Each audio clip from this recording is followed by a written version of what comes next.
조합재 TV 시청자 여러분 안녕하십니까. 2020년 9월 6일 새벽 2시입니다.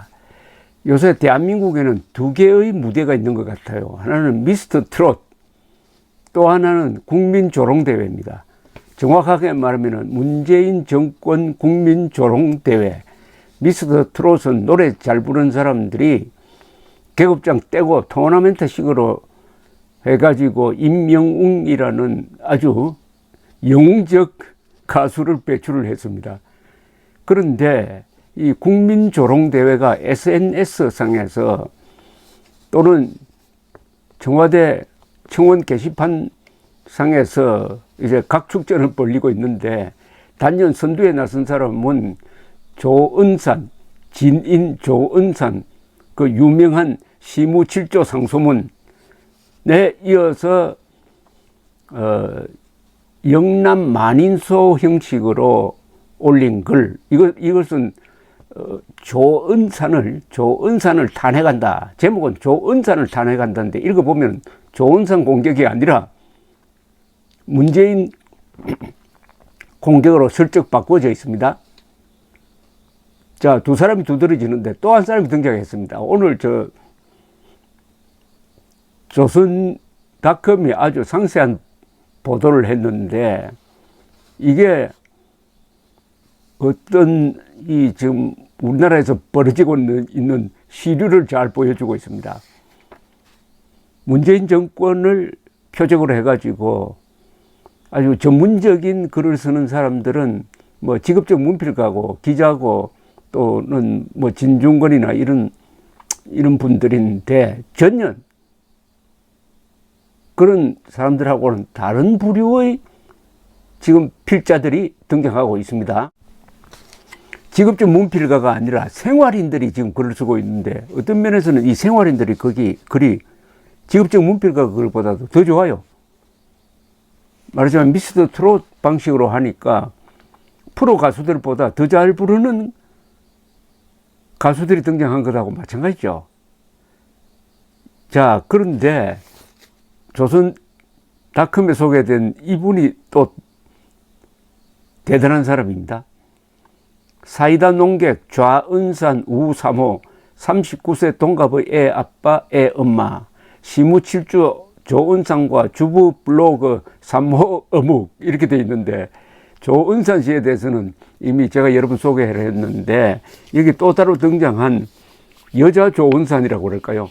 삼호 어묵이라는 필명을 가진 이분 글을 제가 조금 이따가 소개를 해드리겠는데, 우선 이분의 신상에 대한 확인을 이 조선닷컴에서 했네요. 39세니까 이 조은산 씨와 동갑이랍니다. 물론 조은산도 이 필명입니다. 그런데 두 분이 39세 동갑인데 비슷하답니다. 그래서 좌청룡 우백호에 빗대가지고 좌은산 우삼호란 말까지 등장을 했습니다. 그런데 조은산 씨는 자신을 보잘것없는 밥벌레이자 내세울 것 없는 평범한 39세 애 아빠라고 소개를 했는데, 삼호 어묵은 부동산 정책에 화가 나서 밥하다가 말고 뛰쳐나온 39세 평범한 애 엄마라고 자신을 밝혔습니다. 밥하다가 뛰쳐나왔대요. 그런데 이 두 분의 글이 공통점인 게, 날카로운 글이지만 생활 밀착형 비유를 합니다.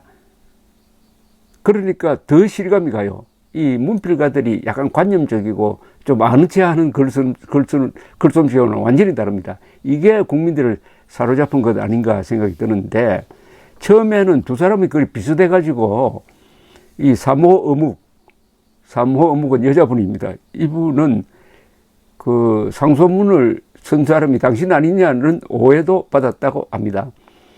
이 조선닷컴과 이메일로 취재를 했는데요. 조선닷컴에서 이 두 분 다 자기 얼굴을 나타내지는 않습니다.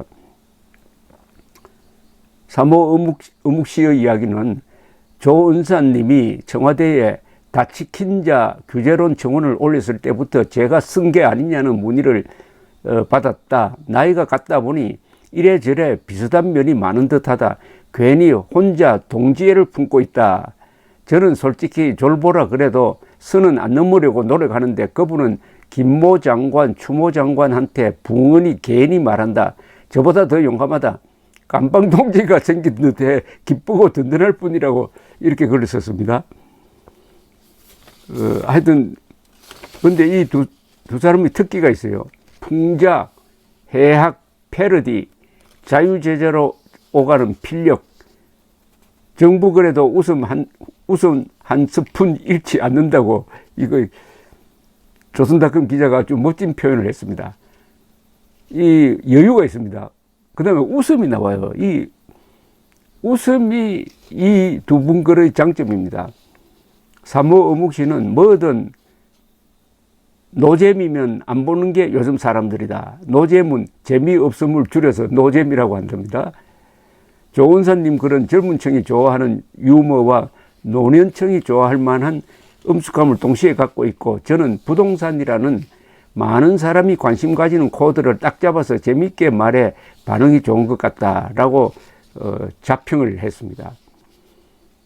그 문체는 결이 다르다고 조선닷컴이 보도를 했네요. 사모 어묵은 재기발랄하고 수다채고 조은사는 묵직한 문체이다. 그런데 사모 어묵에게는 가볍다, 조은사에게는 고루하다는 평도 따른답니다. 댓글을 보면 사모 어묵은 상대적으로 20대, 40대 젊은 층이 많고 조은사는 50대, 70대 중장년층 호응이 크다고 합니다. 그리고 이 두 사람 다 어려운 생활을 딛고 아주 건강한 정신을 유지하고 있는 점에서 비슷합니다. 사모 어묵 씨는 없는 집안에서 태어나 중학교 땐 온 가족이 컨테이너에 살았고, 고등학교 땐 부모님 하시던 가게 단칸방에 살았다. 부모에게 물려받은 건 없이 열심히 살았다. 조은산 씨도 전역 후에 시작한 막일로 미천을 벌고 그 돈으로 공부를 시작해 27살 끄트머리에 먹고 살 만한 직장의 입사시험에 합격했다고 자신을 소개하고 있습니다. 그렇다면은 그 다음에는 이 화제가 되고 있는, 어떻게 보면 선풍적인 조은산 상소문보다 먼저 나와가지고 지난 6월에 쓴 건데요.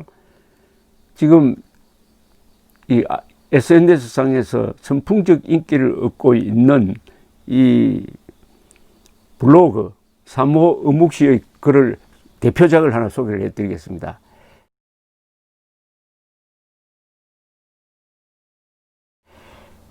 제목이 정부가 집값을 안 잡는 이유. 정부가 집값을 안 잡는 이유. 이게 아주 재밌습니다. 재밌는 게 아니라 아주 정확하다는 생각이 듭니다. 조금 길지만은 재미가 있을 테니까 한번 들어봐 주십시오. 사모 어묵 씨의 이야기입니다. 필명이 여자분입니다. 사모 어묵. 여기서 정부가 왜 집값을 못 잡느냐고 답답해 하시면서 여러분께서 이런저런 의견을 많이 내놓는데요. 공급 확대와 임대사업자 혜택 축소, 전세자금 대출 금지, 크게 이 정도가 있는데 보다 답답해서 한마디 적고 가려 합니다. 라고 논지를 펴니다. 공급 확대를 왜 안 하느냐? 정부가 주택 공급 확대를 왜 안 하느냐? 공급을 확대하면 자가주택 보유자가 늘어나요. 자가 보유자가 늘어나면 그 지역이 보수화됩니다. 김수현 수석의 책에 있는 말이에요. 쉽게 말해 자가 보유자가 늘어나면 민주당 표밭이 사라져요. 그럼 공급 확대를 하겠어요? 안 하겠어요? 자, 여기서 이제 딱 이분의 시각이 드러납니다. 문재인 정권이 가지고 있는 이념을 정확하게 본 거죠. 계급 투쟁론자들이다. 그러면은 이 세상을 갈라치게 해야 된다. 특히 주택을 가진 사람은 지주와 똑같다. 타도 대상이 아닐지는 모르지만 일단 좀 손을 봐야 할 사람들로 분류를 한다는 겁니다. 자기 집을 갖게 되면은 사람이 보수화가 돼가지고 좌파 정당을 안 찍는다는 겁니다. 그러면 자가 보유율을 높일 필요가 없잖아요. 그러면 주택 공급 많이 할 필요가 없잖아요. 그 반대말은 전세나 월세 사는 사람들을 불리는 정책을 하고 있다. 오해하지 말라, 이런 뜻입니다. 근데 사람이요, 자기 집 아니라도 어딘가는 살아야 할 것 아닌가요? 자기 집 아니면 새 집에 살아야겠죠. 다시 말하자면 정부는 님들이 자가 보유하기 원하지 않아요. 그래서 공급 확대는 안 할 거잖아요. 그러면 새 집이라도 살게 해줘야 되니까 임대 공급이라도 늘려야 하잖아요. 근데 정부가 할 수 있는 임대 공급은 한계가 있어요. 그러니까 결국은 민간의 힘을 빌려야 하니 임대사업자 제도를 없앨 수가 없는 거예요. 그리고 모르셔서 그렇지 임대사업자 혜택 지금 거의 다 없어졌습니다. 이젠 종부세 합산 배제도 안 되고 오직 하나 8년 장기 보유 특별 공제 외에는 없어요. 이걸 모르시는 분들이 자꾸 임대사업자 혜택 줄여라 하는데 이 이상 더 줄일 것도 없고요. 소급 적용은 위헌입니다. 전세, 다시 말하는데 정부는 님들이 집 가지는 걸 굉장히 싫어해요. 중요하니까 계속 말해드립니다. 그러면 새 집에라도 살게 해줘야 되잖아요. 근데 자기 보유만 안 하면은 새 집이 한남 더 힐이 되든 아크로 리버 파크가 되든 정부로서는 막을 이유가 없는 거예요. 그 집이 네 것만 아니면은 얼마든지 좋은 집에 살아도 된다는 게 정부 입장이에요. 제발 자가 보유는 하지 말라는 겁니다. 전세 아니면 월세로 살아라는 겁니다. 그러면 전세 아니면 월세로 살면은 좌파 정당을 찍게 돼 있다. 철저하게 이 계산을 해가지고 주택정책을 편다. 이겁니다. 그래서 전세 대출 제도를 없애지는 않는 겁니다. 전세 대출 제도가 없었을 땐요, 다들 자기 있는 돈에 맞춰서 전세 들어갔어요. 변두리 빌라, 30년 된 오래된 건축물, 빨간 벽돌 다세대 이런 데서 신혼 시작했죠. 지금요, 전세 대출을 팍팍 해주니까 애초에 신축 아파트 빼고는 쳐다보질 않습니다. 전세 대출을 해주니까 자기 분수보다도 더 좋은 집을 산다. 이거죠. 원한다. 전세의 목표가 높아졌다 이겁니다. 어차피 내 돈 들어가는 건 아니거든요. 이 사람들 그냥 자기 돈으로는 저기 변두리 빌라나 겨우 들어갈까 말까 한 사람들이에요. 그런 사람들에게 거주 환경 개선해 준 게 정부입니다. 물론 여기서 부작용이 이제 벌어지죠. 전세금이 밀어 올리는 집값의 상승. 그런데 정확히 말하면 이 부작용은 정부가 알 바가 아닌 겁니다. 왜 아니냐? 다음과 같습니다. 정부 입장을 요약하면 이래요. 1. 비싼 집 사는 사람들은 세금 많이 내라. 비싼 집 살 능력 되는 사람들 외에는 집 사지 말고 전세나 월세 살아라. 그러니까 정부는 사실 집값이 오르는 걸 안 무서워해요. 10억짜리가 20억 되든 30억 되든 상관 안 해요. 집값이 오르면 세금을 많이 거둘 수 있잖아요. 1번의 사람들이 세금 많이 내서 2번의 집 살 돈 없는 사람들에게 복지 잘해주는 것, 그게 바로 정부가 원하는 바고 지금 정확히 실현되고 있는 거예요. 부수적인 효과도 있죠. 집값이 오르면 오를수록 2번의 사람들이 집을 더 못 살게 될 것이고 더 못 살게 되면 표가 더 안 떨어지니까 일석이조죠. 즉 세수가 올라서 좋고 내 표밭 유지해서 좋고 집값을 잡을 이유가 도대체 없는 거죠. 이제 아시겠습니까? 정부 정책은 집값 오르면 오를수록 세금 더 많이 거둘 수 있다. 그리고 집값 오르면 오를수록 전세 사람, 월세 사는 사람 더욱더 자기 집 갚는 게 어렵게 된다. 그러면은 더 좋다. 전세, 월세 사는 사람들은 일단 우리 표밭이니까 그 사람들은 줄지가 않는다. 오히려 더 늘어날 수가 있다. 이게 6월에 쓴 건데 요새 최근에 지난달에 국회에서 한 여당 국회의원은 집값 올라도 괜찮다. 세금 열심히 내면 된다. 이런 이야기를 했고요. 또 한 국회의원은 전 국민이 앞으로 월세로 살게 될지 모른다. 근데 그게 뭐가 나쁘냐 이랬습니다. 뭐가 나쁘냐? 아니, 월세로 사는 사람이 가슴 졸이면서 월마다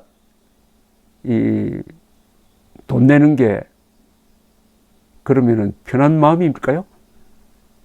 뭐가 나쁘냐 하는 말은 누구한테 하는 이야기냐 하면 우리한테 뭐가 나쁘냐? 우리한테는 표밭이 건재하니까 더 좋다. 전세 사는 사람보다 월세 사는 사람들이 더 많을수록 좋다. 월세 사는 사람이 많아지면은 자연히 국가에 의존하게 될 것이다. 그러면은 던져주는 모이만 먹으면 될 것 아니냐. 또 월세 사는 사람들에게 여러 가지 명분으로 국가가 지원을 해주면 그건 완전한 우리 표다. 그러니까 놀랍게도 이 3호 어묵시의 아주 쉬운 접근 방법이 실제인 거 아니겠느냐 하는 생각을 갖게 하는 겁니다. 그런 점에서 이 글이 참 쉽게 들리죠. 아주 생활 밀착형 글입니다. 조금 더 이분이 더 자기의 논리를 발전시킵니다. 집값 꼭 잡겠다고 말했다고요? 아무리 사람 좋아 보이는 대통령이 말해도 그냥 립 서비스라고 생각하시면 돼요. 21번의 대책을 내놓을 동안 김현미가 그 자리에 앉아 있지 못합니다. 그러니까 김현미가 집값 못 잡은 거, 그거 문재인 대통령 개의치 않는다 이야기입니다. 그게 오히려 잘하는 거다. 화내는 분들, 분노하는 분들 다 이해하는데 이 정도 했으면 좀 정부 입장도 이해해 줬으면 해요. 여태 왜 집값 못 잡느냐고 화내고 계시면 어떡하냐요. 잡을 생각이 애초에 없는 걸요. 여기서 100번 집값 못 잡는다고 화내봐야 소용이 없는 게 이렇게 올랐어도 결과는 180석이에요. 결과가 이렇게 나왔는데 왜 정부가 부동산을 잡고 싶겠습니까? 집값 안 잡아도 180석이 오는데, 즉 집값을 안 잡을수록 표가 더 많이 온다 이겁니다. 이걸 알아라 이겁니다. 이분의 주장이 저는 정확하다고 봅니다. 바로 문재인 정권이 노리는 갈등, 잘 사는 사람과 못 사는 사람, 집 있는 사람과 집 없는 사람을 서로 싸우게 만들어 가지고 집 없는 사람, 전세 월세 쓰는 사람들의 표를 얻겠다는 이 전략이 성공하고 있다 이런 이야기입니다. 그리고 댓글에서 이 정부가 서민 위한다는 거 다 거짓말이라고 하시는데요. 착각하면 안 됩니다. 애초에 조금만 더 보태면 내 집 살 수 있는 계층, 그래서 집값 상승 때문에 사다리가 끊겨 화내는 계층은 정부 기준에서는 서민이 아닙니다.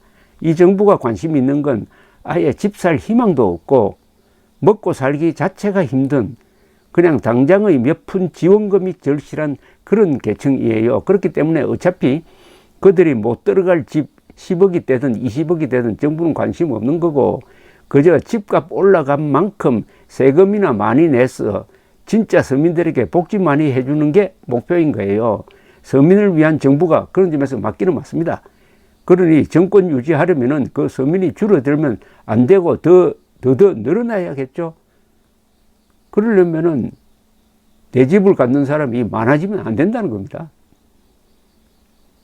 내 집이 갖는 사람이 많아지면 안 되도록 하려면 집값이 계속 올라야죠. 그러니까 왜 집값을 잡느냐 이겁니다. 요 뒷이야기는 나중에 또 따로 한번 소개를 해드리겠는데, 어쨌든 굉장한 두 사람이 나타났습니다. 두 사람 다 생활에 밀착해가지고 삶의 지혜를 가지고 삶의 경험을 가지고 아주 쉬운 글을 이렇게 쓰면서도 따뜻한 인간애와 여유를 보여주고 있습니다. 이 두 분이 한국의 희망입니다. 감사합니다.